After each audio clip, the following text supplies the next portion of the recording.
Hi, welcome back sa akin channel, Reynolds Motovlog. Dito po tayo ngayon sa Clark Airport Terminal 2. Dito po sa Mabalacat, Pampanga. Didiretso po tayo ng bus station dito po sa airport. At papakita ko po ang pagpunta natin sa Dau Terminal. At didiretso po tayo ng San Fernando, Pampanga sa Barangay Maimpis, Diosdado Macapagal Government Center, City of San Fernando, Pampanga. Yan, nakikita niyo po ang lawak ng parking area ng Clark Airport Terminal 2. Ito pong dinadaanan natin ay pupunta po ng bus station dito po sa airport. Mga nasa 100 meters mula po sa airport. Yan, nakikita niyo po na yan ang bus station. Bali, Genesis lang po ang bus dito na masasakyan. Yan, naabutan ko po ang dalawang bus na parada dito, Genesis. Nilapitan ko po yung isa at sandali akong pumasok sa loob. At nung naisipan kong tanungin ay matagal pa po palang alis. Kaya sabi pumunta ako sa isang bus na katabi at mas mabilis daw pong aalis. Kaya yun, pinuntahan ko po at tinanong. Mga ilang sandali din daw ay aalis na, kaya maghihintay ako ng konting minuto at aalis na rin sila, maski hindi punuin ang bus, aalis na sila pag naabot na yung oras. Oras na po ang bus dito po sa Clark Airport Terminal 2. At dadaan po ito ng Airport City. Tapos kakaliwa po siya papunta ng diretso na siya ng SM Clark, kung saan ay magpipick up siya ng mga pasahero. Pagkatapos ay mag-U-turn siya para dumiretso na sa Dau Bus Terminal.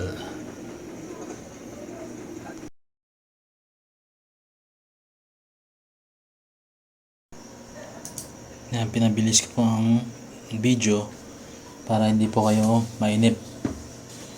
Yan nga po, dumaan na po dito sa Airport City. At kakaliwa po dyan sa highway.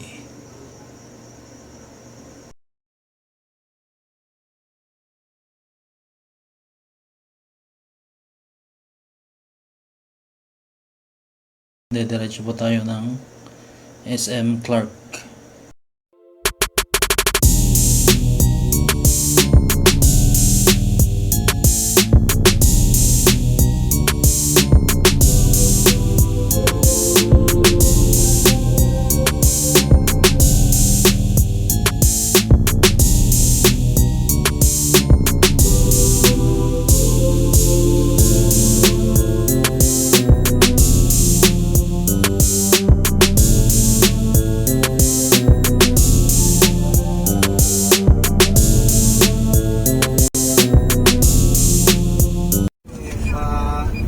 Ingat lang sir dun sa Saan sir dadaan to? Gaganon? SM lang po, pick up lang po. Oo, wala sir. Kasi pag private ka nung pala.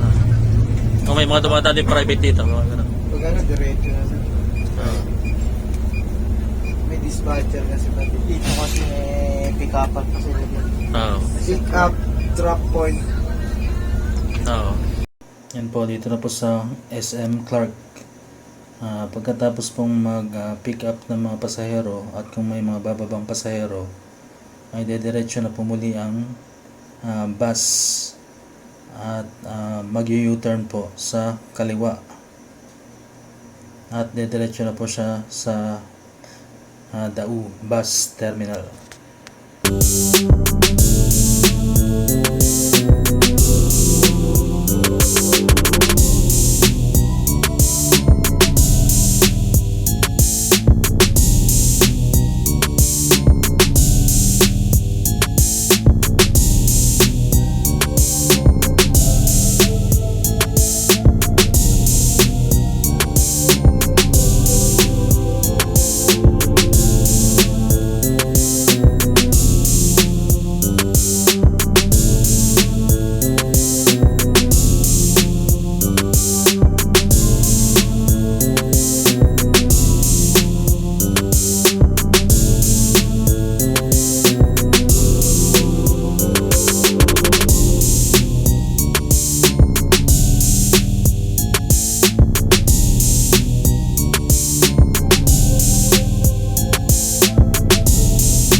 At liliko na po sa kaliwa at diretso na po ito ng Dau Bus Terminal.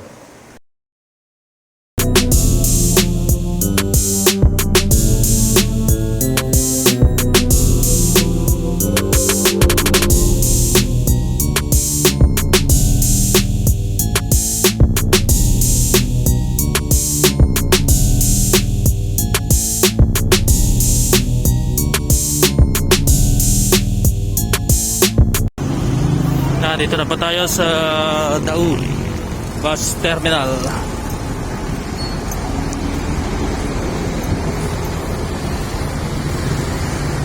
Nasakay po tayo papuntang San Fernando, Pampanga.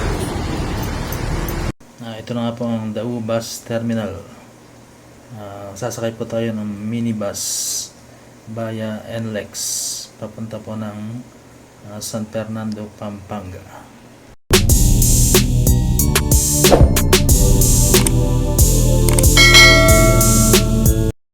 At habang maghihintay ng mga pasahero ay mag-video po muna tayo.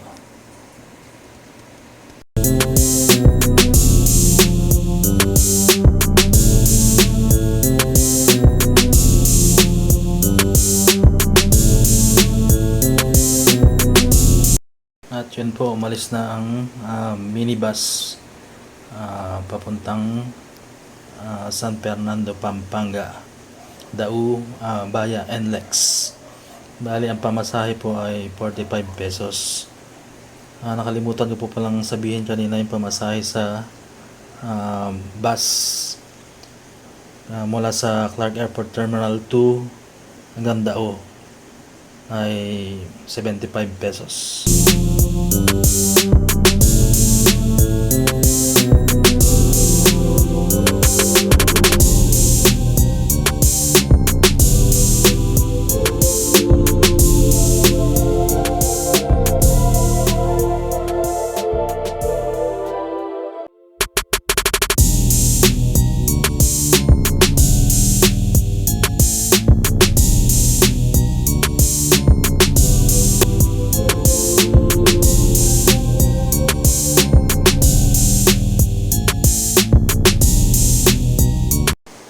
Dito na po tayo sa Robinsons. Dito po tayo bumaba. At kailangan po nating maglakad sa overpass na sa hagdanan po para po makapunta tayo sa kabila sa SM, sa jeepney terminal papuntang intersection. Yan, nagmamadali na po tayong maglakad para maabutan po natin ang pag-alis ng jeepney papuntang intersection at matagal-tagal na rin po ang ating naging biyahe. Yan po, isang sakayan pa pagkarating natin ng intersection. Sasakay muli tayo ng jeepney papuntang Sakop sa Barangay Maimpis Government Center. At nakarating na po tayo dito sa Jeepney Terminal.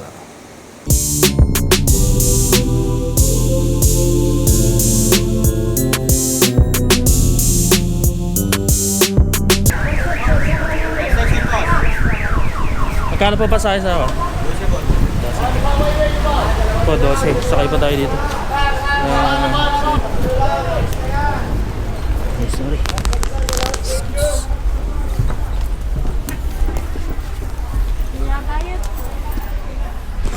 Salamat po.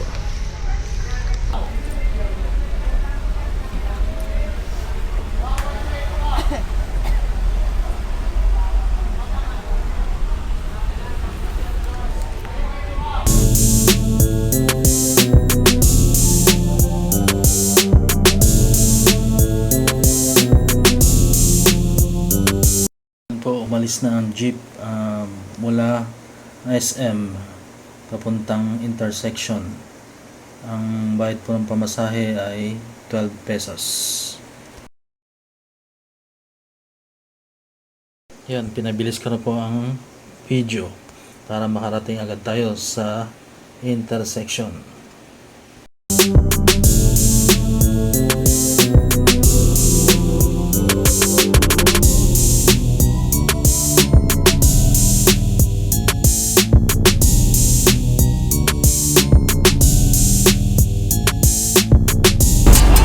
Sakayan po ng sakop.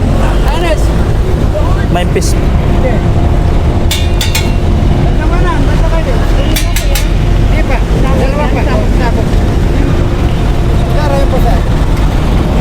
Ito po. Maimpis po. Ito po, puno na po tayo kaya sa kabila na po tayo.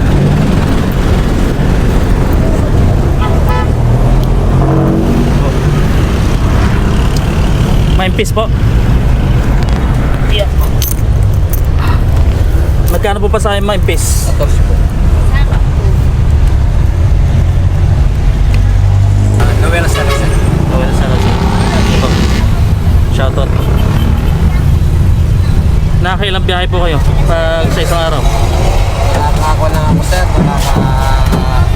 Bali, 4 lang na round trip. 4 po. Oo, medyo gabi na yun. Yeah. Magkano po kinikita nyo kada isang araw? Nakakapag-uwi naman ng mga 500 to 700. A day. May boundary po kayo? Oo. Magkano pa ang boundary? Mga kwanto, 550 a day. 500 Saturday sa Sunday. 700 po ang kita nyo? Meron naman ako na-iwi ng 500 to 700. Halos na araw-araw, halos ganun lang. Saan po ito?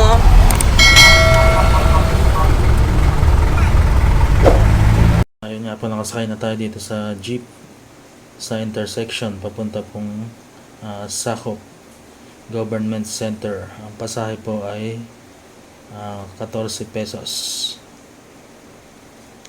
Pinabilis na naman natin ang ating video para makarating po tayo na mabilis sa Sakop Government Center. Maraming salamat po sa mga nanonood ng aking video at sa mga hindi pa po nag-subscribe sa aking channel Reynolds Motovlog ay mag-subscribe na po kayo at comment down below sa video para po sa mga comment. Bumaba na po ako dito at lalakarin na lang po natin doon po sa tapat na overpass doon po ang Sakop. Abangan nyo po ang aking pag-upload ng panibagong video. Salamat po.